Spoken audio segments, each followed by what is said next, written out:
Comedy Kiladi ಖ್ಯಾತಿಯ ನಟ ಮಡೇನೂರು ಮನು ವಿರುದ್ಧ ಅತ್ಯಾಚಾರದ ಗಂಭೀರ ಆರೋಪ ಕೂಡ ಆಗಿದೆ, ಜೊತೆಗೆ FIR ಕೂಡ ಆಗಿದೆ. ಸೊ ಈಗ ಆರೋಪ ಮಾಡಿ FIR ಅಂದರೆ ದೂರು ನೀಡಿರುವಂಥ ಸಂತ್ರಸ್ತೆ ನನ್ನ ಜೊತೆಲಿದ್ದಾರೆ. ಈ ಒಂದು ಪ್ರಕರಣದ ಬಗ್ಗೆ ಏನು ಹೇಳ್ತಾರೆ ಕೇಳ್ತಾ ಹೋಗ್ತೀನಿ.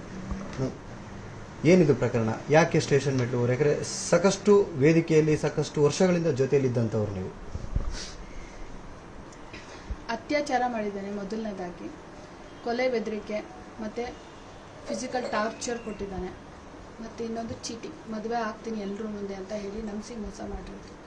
ಇಷ್ಟರ ಮೇಲೆ ನಾನು ದೂರು ಕೊಟ್ಟಿದ್ದೀನಿ. ಮುಂಚೆ ಅವನು ನನ್ನ ಬೆಸ್ಟ್ ಫ್ರೆಂಡ್ ಆಗಿದ್ದ.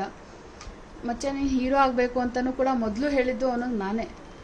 ಆ ಒಂದು ನಮ್ಮ ತಾಯಿ ಒಂದು 2021ನೇ ಇಸ್ವಿನಲ್ಲಿ ತೀರೋಗ್ತಾರೆ. ಅವನು ಅಲ್ಲಿವರೆಗೂ ಅಷ್ಟೊಂದು ಮನೆಗೆ ಹೋಗೋದು ಬರೋದೆಲ್ಲ ಮಾಡ್ತಿರಲಿಲ್ಲ. ಬಟ್ ಅವ್ನು ಬಂದರೂ ಏನು ಒಬ್ಬನೇ ಬರ್ತಿರಲಿಲ್ಲ, ಅವ್ನು ಹೆಂಡ್ತಿನೂ ಕರ್ಕೊಂಡು ಬರೋನು. ಆ ಥರ ಎಲ್ಲ ಆ ಒಂದು ಲೀನಿಯನ್ಸ್ ಇತ್ತು. ನಾನು ಅವ್ರ ಮನೆಗೆ ಹೋಗ್ತಿದ್ದೆ, ಅವನು ನಮ್ಮ ಮನೆಗೆ ಬರ್ತಿದ್ದ, ಅಷ್ಟು ಫ್ರೆಂಡ್ಶಿಪ್ ಇತ್ತು. ಅದಾದಮೇಲೆ ಅವ್ನ ತಲೆಗೆ ಏನು ಬಂತೋ ಏನೋ ಗೊತ್ತಿಲ್ಲ, ಇವಳಿಗೆ ಏನು ಮಾಡಿದ್ರು. ನಾನೊಂದು ಇನ್ನೋಸೆನ್ಸಲ್ಲೇ ನನ್ನ ಜೀವನ, ನನ್ನ ಕ್ಯಾರೆಕ್ಟರ್ನ ಇಟ್ಟು ಆನ್ ಸ್ಕ್ರೀನ್ ನಾನು ಹೇಗೆ ಪರ್ಫಾರ್ಮ್ ಮಾಡ್ತಿದ್ನೋ ಏನೋ ನಂಗೆ ಗೊತ್ತಿಲ್ಲ, ನನಗೆ ಗೊತ್ತಿಲ್ಲ. ಬಟ್ ಆಫ್ ಸ್ಕ್ರೀನ್ ನಾನು ಒಂದು ಕ್ಯಾರೆಕ್ಟರ್ನ ಒಂದು ಇನ್ನೋಸೆನ್ಸಲ್ಲೇ ನಾನು ಇಟ್ಕೊಂಡು ಬರ್ತಿದ್ದೆ. ಯಾರಿಗೂ ದ್ರೋಹ ಮಾಡಬೇಕು ಅನ್ನೋದಿರಲಿಲ್ಲ, ಕೆಟ್ಟದ್ದು ಬಯಸಬೇಕು, ಆ ಒಂದು ಕ್ಯಾರೆಕ್ಟ್ರಲ್ಲೇ ನನ್ನ ಇಟ್ಕೊಂಡು ಬಂದಿದ್ದೆ. ಆ ಒಂದು ಇನ್ನೋಸೆನ್ಸ್ನ ಅವನು ಬಳಸ್ಕೊಂಡು ನನ್ನ ಮೇಲೆ 2022 ನವೆಂಬರ್ 29ನೇ ತಾರೀಕು ಬಲಾತ್ಕಾರ ಮಾಡ್ತಾನೆ. ಒಂದು ಕಾರ್ಯಕ್ರಮ ಕರ್ಕೊಂಡೋಗಿ ಹಣ ಕೊಡೋಕ್ಕೆ ಅಂತ ಬಂದು ಆ ಒಂದು ಕನ್ಫ್ಯೂಷನಲ್ಲೇ ಇದ್ದೆ. ಈಗ ನಾನೇನು ಕಂಪ್ಲೇಂಟ್ ಕೊಡಬೇಕಾ ಅಥವಾ ಯಾರಿಗೆ ಹೇಳಬೇಕು? ಬಿಕಾಸ್ ಅವ್ನು ತುಂಬ ಬೆಸ್ಟ್ ಫ್ರೆಂಡ್, ಏನು ಮಾಡಬೇಕು ಅನ್ನೋ ಫುಲ್ ಕನ್ಫ್ಯೂಷನಲ್ಲಿ ಶಾಕಲ್ಲಿದ್ದೆ ನಾನು. ಆ ಒಂದು ಶಾಕಲ್ಲಿದ್ದಾಗ 1-2-3 ದಿನ ಬಂದು ಅವ್ನು ಸಮಾಧಾನ ಮಾಡ್ತಾನೆ ಇದ್ದ. ಮನೆಗೆ ಬಂದು ಕಣ್ಮುಚ್ಕೊಂಡು ನಿಂಗೆ ಒಂದು ಸರ್ಪ್ರೈಸ್ ಕೊಡ್ತೀನಿ ಗಣೇಶ ಮೇಲಣೆಗೂ, ನಿಂಗೆ ಇದರಿಂದ ತುಂಬ ಉಪಯೋಗ ಆಗುತ್ತೆ, ಹಂಗೆ ಹಿಂಗೆ ಅಂತೆಲ್ಲ ಹೇಳ್ದ. ನಾನೇನೋ ಕೊಡ್ತಾನೆ ಅಂತ ಅಂದರೆ ಅವನು ಇಮಿಡಿಯೇಟ್ ತಾಳಿ ಕಟ್ಬಿಟ್ಟ. ಅಲ್ಲ, ಅತ್ಯಾಚಾರ ಮಾಡಿ ಈ ಥರ ಕಟ್ಟೋ ತಾಳಿಗೆ ಏನು ಬೆಲೆ ಇದೆ ಅಂತ ನಾನು ಪ್ರಶ್ನೆ ಮಾಡಿದ್ದಕ್ಕೆ, ಇಲ್ಲ ನಮ್ಮ ಅಪ್ಪಂಗೂ 2 ಹೆಂಡ್ತಿರು, ನಮ್ಮ ತಾತಂಗೂ 2 ಹೆಂಡ್ತಿರು, ನನಗೂ 2 ಹೆಂಡ್ತಿರು, ದೇವರೇ ಕೊಟ್ಟರೆ ಹೊರೆ ಹಾಕಿರಬಾರ್ದು, ಇದು ದೇವರೇ ನಮ್ಮಿಬ್ಬರನ್ನ ಒಂದು ಮಾಡಿದೆ, ಹಂಗೆ ಹಿಂಗೆ ಅಂತೆಲ್ಲ ಹೇಳ್ದ. ಅಲ್ಲ, ಮುಂದೆ ನೀನೊಬ್ಬ ಗಂಡಸು, ನಾಳೆ ಜನ ನಿನ್ನನ್ನು ಬೈಯಲ್ಲ, ನನ್ನನ್ನೇ ಬೈಯೋದು. ಅವ್ನ ಹೆಂಡತಿ ಮಗಳು ಇದ್ದಾಳೆ ಅಂತ ಗೊತ್ತಿದ್ರು ಅವ್ನ ಹಿಂದೆ ಹೋಗಿದ್ದಾಳೆ, ಬೇರೆ ಯಾರೂ ಸಿಕ್ಲಿಲ್ವಾ ಅಂತ ಬೈತಾರೆ ನಿನಗೆ ಅಂತ ಹಿಂಗೆ ಹೇಳಿದೆ. ನನ್ನ ಫ್ಯೂಚರಲ್ಲಿ ನಾನು ಆಲ್ರೆಡಿ ಒಬ್ಬನ್ನ ಮದುವೆ ಆಗ್ತೀನಿ ಅಂತ ನನಗೊಬ್ರು ಮಾತು ಕೊಟ್ಟಿದ್ದಾರೆ.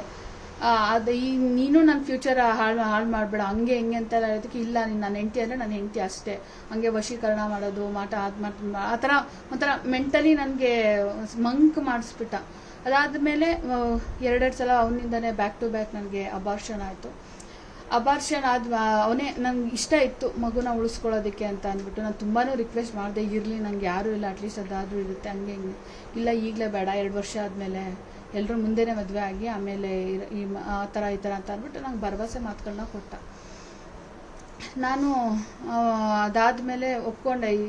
ಆ ಒಂದು ಅಟ್ಯಾಚ್ಮೆಂಟ್ ಬೆಳೆದು ಬಿಡ್ತು. ಬಿಕಾಸ್ ಅಷ್ಟೆಲ್ಲ ಆದಮೇಲೆ ಆ ಒಂದು ನಂಬಿಸಿದ ರೀತಿಗೆ ನಾನು ನಂಬಿಟ್ಟೆ. ಯಾಕೆಂದ್ರೆ ಅವ್ನ ಹೆಂಡತಿ ಸರಿ ಇಲ್ಲ, ಜಗಳ ಆ ಥರದ್ದೆಲ್ಲ ಅವ್ನ ಹೆಂಡತಿ ಬಗ್ಗೆ ನನಗೆ ಸ್ವಲ್ಪ ನೆಗೆಟಿವ್ ಆಗಿ ಹೇಳಿದ್ದೆ. ನಾನು ಅವಳನ್ನ ನೋಡಿದ್ದೆ, ಬಟ್ ನಮ್ಗಳ ಜೊತೆ ಇರೋದು ಬೇರೆ, ಬಟ್ ಅವಳು ಇರೋದು ಬೇರೆ, ಅವನು ಜಾಸ್ತಿ ಗೊತ್ತಿರುತ್ತೆ. ಅವನು ಹೇಳಿದ್ರೆ ನಾನು ನಂಬಿದೆ. ಇಷ್ಟೆಲ್ಲ ಆದಮೇಲೆ 2 ಗರ್ಭಪಾತ ಆದಮೇಲೆ ಬಂದು ಹೇಳ್ತಾನೆ, ಈಗ ನನಗೆ ಮಗಳಿದ್ದಾಳೆ, ಅವಮಾನ ಆಗುತ್ತೆ, ಈಗ ಇಲ್ಲಿಗೆ ಬಿಟ್ಬಿಡೋಣ ಅಂತ ಅಂದ್ಬಿಟ್ಟು. ಅಲ್ಲ, ನಾನು ಇಷ್ಟು ದಿನ ಅದೇ ತಾನೇ ಹೇಳಿದ್ದು ನಿನಗೆ, ಬಿಟ್ಬಿಡೋಣ ಹಂಗೆ ಹಿಂಗೆ, ಬೇಡ ಇದು ಇಲ್ಲಿಗೆ ಮುಂದುವರ್ಸೋದು ಅಂತ. ನೀನು ಏಂತಕ್ಕೆ ಬಂದು ಅತ್ಯಾಚಾರ ಮಾಡಿ ತಾಳಿಯನ್ನು 4 ಗೋಡೆ ಮಧ್ಯ ತಾಳಿ ಅನ್ನೋ ಥರದ್ದು ಕಟ್ಟಿ ನೀನು ನನ್ನ ಹೆಂಡತಿ ಅಂತ ತಲೆಗೆ ತುಂಬಿಸಿ ಏಂತಕ್ಕೆ ಬೇಕಿತ್ತು ಈ ನಾಟಕ ಎಲ್ಲ ಅಂತಂದ್ರೆ ತುಂಬ ಜಗಳ ಆಯಿತು. ತುಂಬ ವಾದ ವಿವಾದಗಳೆಲ್ಲ ಆಗಿ ಈಗ ನನಗೆ ಹೆಂಡತಿ ಮಕ್ಳು ಅಷ್ಟೇ ಸಾಕು ಅಂತೆಲ್ಲ ಅಂದು ನಂಗೆ ಚೆನ್ನಾಗಿ ಹೊಡೆದು ಸಾಯೋ ಥರ ಟಾರ್ಚರ್ ಮಾಡಿ ಹೊಡೆದಿದ್ದ. ಅದಕ್ಕೆ ನನಗೆ ತಡ್ಕೊಳಕ್ಕಾಗಲಿಲ್ಲ. ಏನಪ್ಪ ಇದು, ಅವನೇ ನನ್ನ ಜೀವನಕ್ಕೆ ಬಂದ, ಅವನೇ ನಂಬಿಸ್ದ, ಅವನೇ ಈಗ ಬಿಟ್ಟೋಗ್ತೀನಿ ಅಂದರೆ ನನ್ನ ಜೀವನ ಏನು ಅಂದ್ಕೊಬಿಟ್ಟಿದ್ದೆ, ಆಟದ ಮೈದಾನ ಅಂದ್ಕೊಬಿಟ್ಟಿದ್ದಾನೆ, ಬಂದು ಆಟ ಆಡ್ಕೊಂಡು ಹೋಗೋಕ್ಕೆ. ನನಗೆ ಇತ್ತಾಗಿ ಆ ಕಡೆನೂ ಜೀವನ ಇಲ್ಲ, ಈ ಕಡೆನೂ ಜೀವನ ಇಲ್ಲ, ನಾನು ನೀನು ಸಾಯ್ಬೇಕಾ, ಆ ಒಂದು ತರಕ್ಕೆ ಸತ್ತೋಗೋದು ಬೆಸ್ಟು ಅಂತ ಅಂದ್ಬಿಟ್ಟು ನಾನು ಹಾರ್ಪಿಕ್ಕು ಮಾತ್ರೆ ಅದೆಲ್ಲ ತೊಗೊಂಬಿಟ್ಟೆ. ನನ್ನ ಸ್ನೇಹಿತರು ಬಂದು ನನ್ನ ಪ್ರಾಣ ಉಳಿಸ್ಕೊಂಡ್ರು. ಅದಾದಮೇಲೆ ಅವನಿಗೆ ರಿಯಲೈಸ್ ಆಗಿ ಬಂದು ಸಾರಿ ಕೇಳ್ದ, ಅಯ್ಯೋ ನೀನು ನನಗೋಸ್ಕರ ಇಷ್ಟೆಲ್ಲ ಪ್ರಾಣ ತ್ಯಾಗ ಮಾಡ್ತೀಯ ಅಂತಂದರೆ ನೀನೇ ನನ್ನ ಬೆಸ್ಟ್ ಪ್ರೀತಿ, ಆ ಥರದ್ದೆಲ್ಲ ಹೇಳಿ ನಾಟಕಗಳಾಡಿ ಮತ್ತೆ ನಂಬಿಸ್ದ. ಒಂದು ಸಿನಿಮಾ ಬರುತ್ತೆ, ಆ ಸಿನಿಮಾದಲ್ಲಿ ಅವ್ನು ಏನೂ ಕೆಲಸ ಮಾಡ್ತಿರಲ್ಲ, ಅವನಿಗೋಸ್ಕರ ಲಕ್ಷಾಂತರ ರೂಪಾಯಿ ಹಣ ನಾನು ಖರ್ಚು ಮಾಡಿರ್ತೀನಿ. ಅವ್ನು ಬೇಕು ಅಂದಾಗೆಲ್ಲ ದುಡ್ಡು ಕೊಡ್ತಿದ್ದೆ, ನಂಗೆ ಇಷ್ಟು ದುಡ್ಡು ಬೇಕು ಅಂದಾಗೆಲ್ಲ ಹಾಕ್ತಾ ಇದ್ದಾರೆ ನಾನು ಅಮೌಂಟ್ಗಳನ್ನ. ಅವರೇ ಕೇಳ್ತಿದ್ರ ನಿಮ್ಮ ಹಣವನ್ನು? ಹಾಂ, ಕೇಳ್ತಿದ್ರು. ಒಂದೊಂದ್ಸಲ ಇಂಡೈರೆಕ್ಟಾಗಿ ಕೇಳೋನು, ಒಂದೊಂದ್ಸಲ ಡೈರೆಕ್ಟಾಗೇ ಕೇಳೋನು, ನಂಗೆ ಇದು ಕೊಡಿಸು ಅದು ಕೊಡಿಸು ಆ ಥರದ್ದೆಲ್ಲ ಕೇಳೋನು. ಅದಾದಮೇಲೆ ಒಂದು ಸಿನಿಮಾ ಎಲ್ಲ ಆದಮೇಲೆ ಮನೆ ಚೇಂಜ್ ಮಾಡಬೇಕಾಗಿರುತ್ತೆ. ಅವನೇ ನೋಡಿರೋ ಮನೆ ಇದು. ಇಲ್ಲಿಗೆ ನಾನು ನೀನು ನಾಗರಬಾವಿಗೆ ಶಿಫ್ಟ್ ಆದರೆ ನಾನು ನಿನ್ನ ಚೆನ್ನಾಗಿ ನೋಡ್ಕೋತೀನಿ, ಇನ್ನು ಜಾಸ್ತಿ ಟೈಮ್ ಕೊಡ್ತೀನಿ, ಹಂಗೆ ಹಿಂಗೆ. ಯಾಕಂದರೆ ಅವ್ನು ಅವಾಗ ಹೇಳಿದ್ದ ಸಿನಿಮಾ ಸಿಕ್ಕ ಟೈಮಲ್ಲಿ ನನಗೆ ಈಗ ಟೈಮ್ ಕೊಡೋಕ್ಕೆ ಟೈಮ್ ಇಲ್ಲ ನನಗೆ, ದಿನಕ್ಕೆ 2 ಕಾಲ್ ಮಾಡ್ತೀನಿ, ತಿಂಗಳ ನಾನು 4 ದಿನ ನಿನ್ನ ಜೊತೆ ಇರ್ತೀನಿ. ಮುಂಚೆ ಮಾತು ಕೊಟ್ಟಿದ್ದು ಅಲ್ಲಿ 15 ದಿನ ಇರ್ತೀನಿ, ಇಲ್ಲಿ 15 ದಿನ ಇರ್ತೀನಿ ಅಂತ ಅಂದ್ಬಿಟ್ಟು. ಆಮೇಲೆ ಅದು ಕಮ್ಮಿ ಆಗ್ತಾ ಬಂತು. ಆ ವಿಷಯಕ್ಕೆ ಜಗಳ ಆಗ್ತಿದೆ, ನೀನು ದಿನ ಹಿಂಗೆ ಹೋಗ್ತಾ ಇದೆಯಾ ಹಂಗೆ ಅಂತ ಅಂದ್ಬಿಟ್ಟು. ಆಮೇಲೆ ಯಾಕೆ ಅಂತ ರೀಸನ್ ಗೊತ್ತಾಯ್ತು, ಅವ್ನಿಗೆ ಬೇರೆ ಹೆಂಗಸ್ರುಗಳ ಸವಾಸ ಇದೆ. ಅದನ್ನು ಎಲ್ಲ ಸ್ವಲ್ಪ ಗೊತ್ತಾಗಿ ನಾನು ಪ್ರಶ್ನೆ ಮಾಡೋಕ್ಕೆ ಶುರು ಮಾಡಿದೆ. ಆ ಪ್ರಶ್ನೆ ಅವನಿಗೆ ಹಿಡಿಸ್ಲಿಲ್ಲ. ಇವಾಗ ನನ್ನ ಹೆಂಡತಿ ಕೇಳಬೇಕಿದ್ದನ್ನೆಲ್ಲ ನೀನು ಯಾಕೆ ಕೇಳ್ತೀಯ ಅಂತ ಒಂದಷ್ಟು ಜಗಳ ಮಾಡ್ದೆ.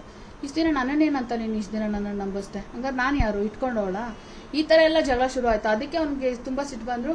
ಇಲ್ಲ, ಅವ್ನು ಆ ರೀಸನ್ ಕೊಡೋಕ್ಕಾಗಲ್ವಲ್ಲ ಇವಾಗ. ಅದಕ್ಕೆ ಈಗ ನಾನು ಇನ್ನೂ 50 ಸಿನಿಮಾ ಮಾಡಬೇಕು, 50 ಸಿನಿಮಾಗೆ ಹೀರೋ ಆಗಬೇಕು, ನೆಕ್ಸ್ಟ್ ಮಂತ್ ನನ್ನ ತಮ್ಮನ್ನ ಹೀರೋಯಿನ್ ಹಾಕೊಂಡು ಮಾಡಬೇಕು, ಈ ಥರ ಎಲ್ಲ ಬ್ಯಾಡ್ ರೀಸನ್ಸ್ ಕೊಟ್ಟು ನೀನು ಬ್ರೇಕಪ್ ಅಂದರೆ ಬ್ರೇಕಪ್ ಅಂದ್ಬಿಟ್ಟು ಹೊರಟೇ ಹೋದ. ಅದಾದಮೇಲೆ ನಾನು ಹೇಳ್ದೆ, ನೀನು ಇಷ್ಟೆಲ್ಲ ಮೋಸ ಮಾಡಿದೆ.